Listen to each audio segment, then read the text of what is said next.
여러분 안녕하십니까? 뉴스데스크 강원입니다. 학교 급식 종사자들은 폐암 확진자가 나올 정도로 열악한 환경에서 일하고 있는데요. 강원도 교육청이 실태 조사를 하고 조리실 환기 설비 개선을 약속했는데 전국 학교에서 한꺼번에 시설 개선을 하려다 보니 업체 계약조차 쉽지 않은 상황입니다. 김도균 기자가 취재했습니다. 춘천 한 학교의 급식 조리실입니다. 10명의 조리 노동자가 900명이 넘는 사람들의 점심 식사를 만들고 있습니다. 매일같이 대량의 밥을 짓고 국과 반찬을 만들면 끊임없이 연기가 발생하다 보니 주방 공기 환기 장치마저 제 역할을 하지 못하고 있습니다. 조리용 환풍기가 제대로 작동하지 않아 공기 순환은 외부로 통하는 송풍구에 의존하고 있습니다.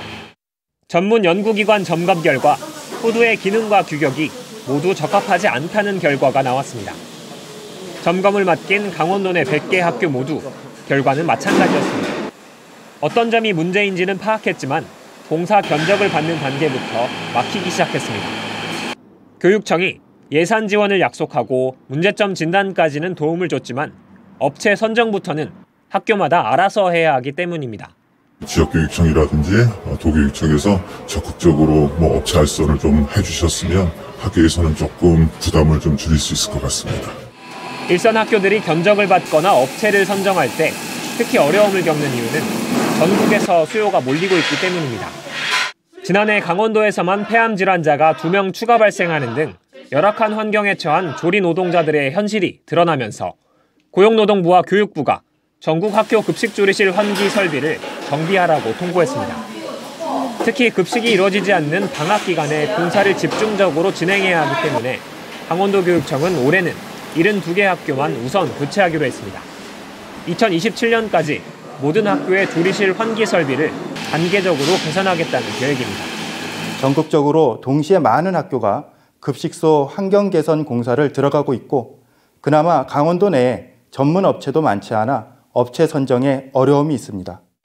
전국적으로 공사 수요가 몰리고 있는 만큼 계획대로 조리실 환경을 개선하기 위해 도교육청 차원의 업체 확보 전략 수립이 필요해 보입니다.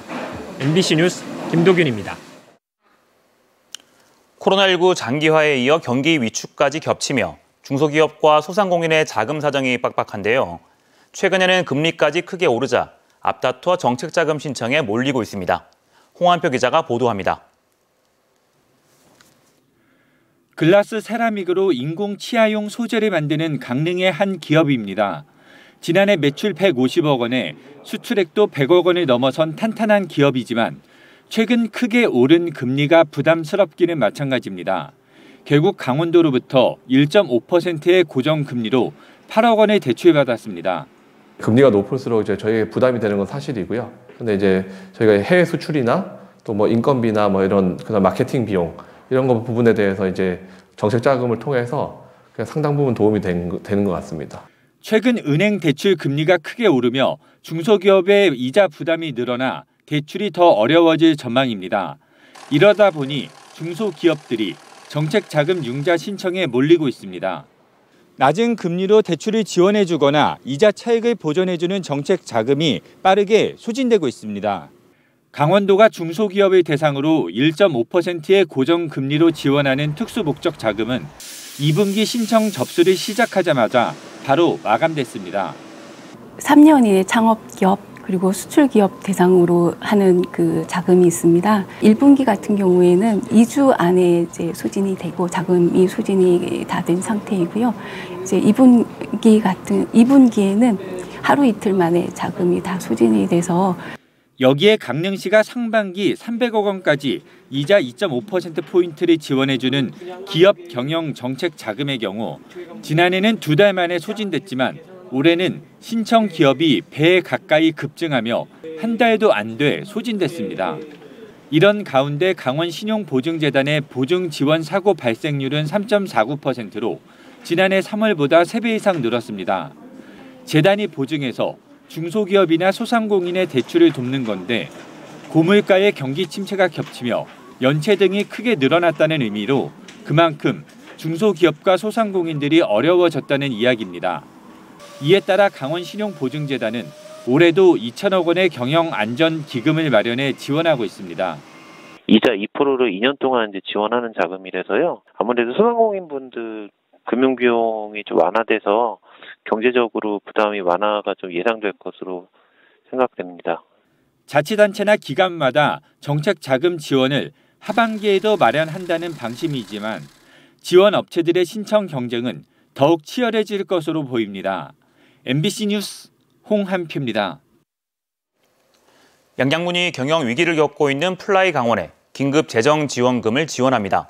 양양군은 추가 경정 예산안이 오는 8일 군의회에서 통과되면 거점기지 항공사 여객 운항 장려금 명목으로 플라이 강원에 20억 원을 지원할 예정입니다. 앞서 양양군과 플라이 강원은 이번 지원 조건으로 오는 2027년 10월까지 양양 군민들이 항공권 요금을 30% 할인받을 수 있도록 협의했습니다. 원주시가 공공기관의 추가 이전에 대비해 혁신도시 내 건물 공실 현황을 조사합니다. 원주시는 다음 달 말까지 혁신도시 상업 업무용지와 준주거용지 내 공실 현황을 정확하게 파악해 지방 이전을 준비하는 공공기관이 문의하면 정확한 정보를 안내할 수 있도록 한다는 계획입니다. 정부는 혁신도시에 이어 수도권에 있는 공공기관을 지방으로 추가 이전하는 방침을 정하고 기본 계획을 수립하고 있습니다. 강원도 환동의 본부가 오는 10일 양양군 현북면에서 제29회 해난어업인 위령제를 진행합니다.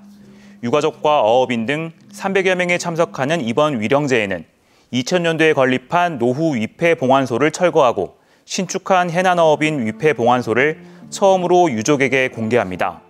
해난어업인 위령제는 1995년 해난어업인 위령탑을 건립한 후 매년 5월 10일에 개최해 그동안 1,091명의 해난어업인 위패를 봉안했습니다.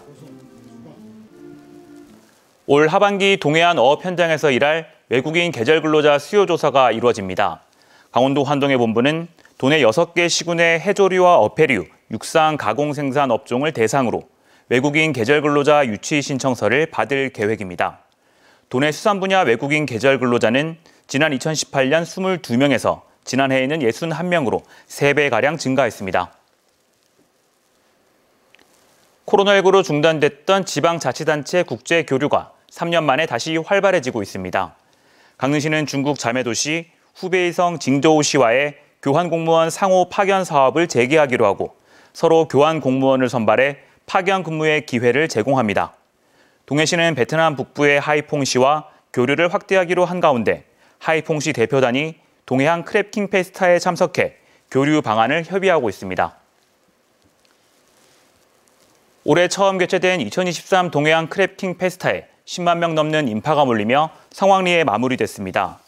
지난 5일부터 오늘까지 북평 제2산단에서 열린 동해안 크래프팅 페스타에는 동해시 추산 12만 명의 인파가 몰려 대게와 킹크랩 반값 구매, 대게 맨손 잡기와 크랩 음식 시식 등에 참여했습니다.